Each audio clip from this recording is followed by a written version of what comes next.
Cozza, happy Monday to you. Is it a happy Monday? How was your tipping over the weekend? Oh, morning, Benny. Yes, what about the tipping? It's dead set fallen off a cliff over the last, probably last month, to be honest. Some of the performances that we saw over the weekend were quite incredible and, some real defining moments there for some individuals. I was at the Seabus Stadium, 66 points to 6 against the Warriors, who had everything No. to play for. You need to say that with the Kiwi accent because Oh, you, 66 to 6. yeah, choice stroke. It was who had everything to play for. When we were interviewing AJ Brimson in the pre-game, the Warriors ran out onto the field to warm up, and the reception was incredible. But then the performance that we saw from the Warriors was dismal. But let's focus and shed a little bit of light on the Gold Coast Titans. Jaden Campbell, he's been put into the sixth jersey. He is a wonderful player, wonderful talent, and certainly had his finest game in a Titans colour.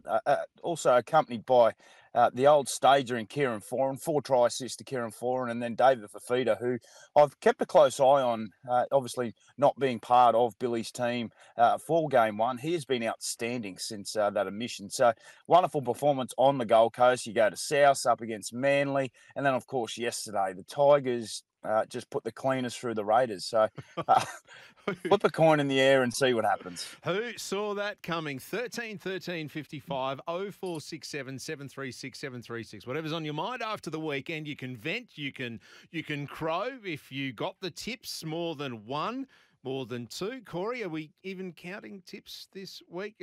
By all means, send them through. But let's talk State of Origin, because we're only 2 more sleeps away from potentially Queensland wrapping up 3 series in a row. That is rarefied air. It doesn't happen too often in State of Origin. The big thing I want to ask you, complacency.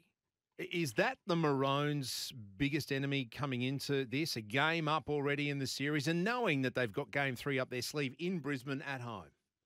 Yeah, look, I mean, you make a good point, but it's been quite a low-key build-up, which is what we're sort of trying to find at the moment. Complacency you touched on now. I don't know if it's the fact that the game's played in Melbourne, but that we just sort of don't really have our finger right on the pulse. They certainly could be complacent. I don't understand or think that they will be, however. No, But but it's you are human. right. I It's mean, human nature, isn't it? You go, wow, we've that's already well, won that's this what I was going to one. say. We've got You've some, only got yeah. to be half a percentage off up against a team who will be absolutely desperate. They've got a better side, in my opinion, going into this contest. But the one thing that hasn't really been spoken about to the nth degree is 72 minutes with 12 players was an incredible performance from New South Wales, particularly the way they started that second half, down a man for that long. I mean, against quality players or any player for that matter, but in an Origin match, you were always going to win that game. So for Queensland, they need to dial themselves right in for a performance, as you touched on, coming back to Brisbane. That could be a clean sweep, but they've got to get over the New South Wales hurdle at the moment, and there's plenty of great players in that team. Well, clean sweeps are even rarer. Mate, just on that, the New South Wales, yeah, they've got a better team this time around. So can they, with those changes, do they still take confidence out of what they did in game one, considering the multitude of half their spine is going to be different with Edwards and Moses in there? Does that still play a factor? That the fact that they lasted that long and were still competitive for that long in game one? Yeah, absolutely. That grit and determination defensively will certainly have to be on show. Then you just touched on, I mean, Moses wasn't part of game one, so he'll be wanting to prove a point. He'll be desperate. Dylan Edwards was the same. Was out of game one with obviously that injury, so he'll be desperate. Cam Murray's the same. And then Latrell Mitchell, who there's been so much talk about, back into the Blues team. So if you're running out onto the field and you look along and just say those 5 guys, for example, who haven't played Origin for a while and some haven't played at all, well, they're going to be right up for the contest. So it's going to be a fascinating start to the game. Obviously, the kicking game is why Moses is back into the team, and we saw how good Queensland were in that regard. It's the players that they have, I feel, can certainly go on and do the job. Now, I don't feel that's going to be the case because I'm a Queenslander through and through, but they have a far better side than what we saw in game one.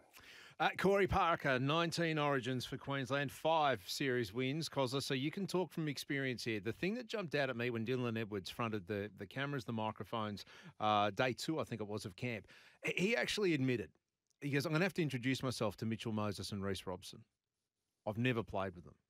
Mm. So there's your spine. There's your fullback, your number 7, and your 9. Like, he hasn't played with two of that of the three out of the others in the spine.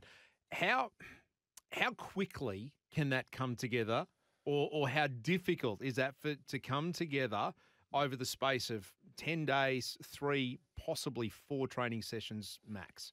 Yeah, it can come together quickly because they're professional and the best of what they do. The difference with it being is those little nuances in a game where, Edwards is so used to playing with Yo and Cleary and the like that, Mm. you just might be a look from side to side because it's so loud. The atmosphere is so loud. And that sometimes is all it takes. So they obviously won't have that connection, but I've got no doubt that, those 3 players will certainly be dialed in and really fine tuning what they want to do, for themselves, particularly for the spine and the shape and what they throw at Queensland that way. But they can obviously, with the best athletes in the world in their positions can certainly do that. Cosser, can we drill down on that then? What will New South Wales be throwing at Queensland this time round? You mentioned shape, kicking game with Moses is all going to come into play. Dylan Edwards is a different player to Teddy. Mm. What are you expecting to see from New South Wales as far as their attack and the way it looks and the way it runs? I expect the New South Wales side to play, real fast, up tempo style football off the back of if they can, get any sort of momentum in that middle. We know what sort of player Moses is, particularly down short sides. He's probably the best half in the competition at picking away short sides. He's, terrific in that area. Dylan Edwards, different player to Tedesco. Dylan Edwards, for mine, when you see shape, he comes around the corner and really squares up, which then allows time and space for his outside backs, that being the centre wingers. As different points in time, Tedesco can tend to crowd that and sort of not square up as much. So you'll see probably a little bit more early ball and time and space to Latrell and also Crichton, which is their strike weapon. So they'll be trying to isolate them also. So, but I mean, it all starts every big game, every Origin grand final is won and lost in the middle, and I thought Queensland were terrific in that area, and they'll have to be there again. Well, that's the thing. Line speed, isn't it? Getting in their faces, not giving them room to move. Is it that simple, or do you have to? I mean, everyone was talking about targeting Reece Walsh, but surely Mitchell Moses, he's got to have someone in his face every time he gets the ball. Yeah, I mean, it's easy to say, isn't it? It is that simple, but it's hard to execute for 80 minutes. And you're spot on. I mean, Reece Walsh is so dynamic with ball in hand. Well, he will be targeted, as all the good players. Well, flip the page and go, well, okay, Moses has been put into this team. Everyone's talking about he's the saviour. He's going to make it fix. Well, let's dial up the pressure and have a little crack at him and see what he's got under the hood. So it'll be fascinating to see. Particularly, Queensland leaders need to really set the tone in that area. You looking through that forward pack, who would you give that job to? I know you probably say all of them, but who would be the one you go, right, just get in his ear and say, Mitchell Moses does not move without you being on his back or in his front the whole way through? Who would you give that job to? Yeah, look, you do say everyone, but when I'm looking at those areas and he just does it, his habits, and you hear Billy Slater talk about habits in players' games so frequently, Lindsay Collins for mine would be someone I'd just be giving him a little bit of a role to play. He'd take that personally. Every opportunity that Moses is in front of you or on the inside shoulder of you, go and drill him and make him sort of, feel really uncomfortable. So everyone's going to have that role, but he'd be my player. I'd be really sort of buttering up in that area. Because I have pictures. You see the trucks on the road down the highway. Lindsay Transport. I can see a number plate. Lindsay, bang, just stamped right on Mitchell Moses's head. That's what needs to happen. 13 55 0467 736 736. The bench, because so much was made of what happened in game one and how that selection came around. Selwyn Cobbo on the bench, having an outside back. Billy was talking up 4 out of the last 6 Origins. We've needed an outside back. It's going to be the difference. Well, it was. So what's changed this time? Because we don't have an outside back. How big a role will the bench play come Wednesday night in Melbourne? We saw the effects that it had in game one for Queensland, and it was a masterstroke. Cobbo on the bench, and then obviously, through to the injury to Reece, went in and straight into the contest and hammer back to fullback. So it was a masterstroke, and they are so important. But then you flip it and you have a look at New South Wales bench in game one, who are outstanding. I mean, Spencer Leniu, and I touched on this before game one, like it's a real fine art to play a specific bench role, because whilst you're sitting there, you want to try and harness, I guess, the energy, the nervous energy that's going on, but you also want to try and execute your role when you get out there straight away. And for Spencer Leniu, for example, I liken it to, if someone's on a treadmill and the treadmill's going flat out and you're just standing there watching, and then you just got to hop on and try and keep up. Well, he was terrific in that area. So Yeah. he'll be looking to build on that. But as to for Queensland, you touched on no Cobbo. So if there is a spanner thrown into the works at some point, they'll have a contingency plan to go off the back of that. But I also think it probably understands some of the players, Capewell and also Kafusi. I mean, wonderful in their own right. Their experience, haven't got an issue in the world with those two players being in the team. Capewell's played in the centres before, but defensively they are very good and experienced. It said if there's no injury to an outside back for Queensland, the first question's got to be at the media conference afterwards. Is Billy Slater, what are the Powerball numbers? Because he has been predicting what has happened in state. He talked up the numbers, 4 out of 6. We need an outside back. Game one, guess what? We need an outside back. We don't have an outside back on the bench right now. So if it means and goes out to play that we don't need one, Billy Slater is dead set the Oracle. He's taken over from Parker the Prophet, I would say. 13, 13, 15. I doubt it. 13, 13, 55, 0467 736 736. We've just stepped through a number of players who could take this game by the scruff of the neck. Will it be Mitchell Moses? Will it be Reece Walsh? Could it be Lindsay Collins putting his stamp on it? Could it be Spencer Leniu off the bench again? Or maybe the sniper in Felice Kafusi?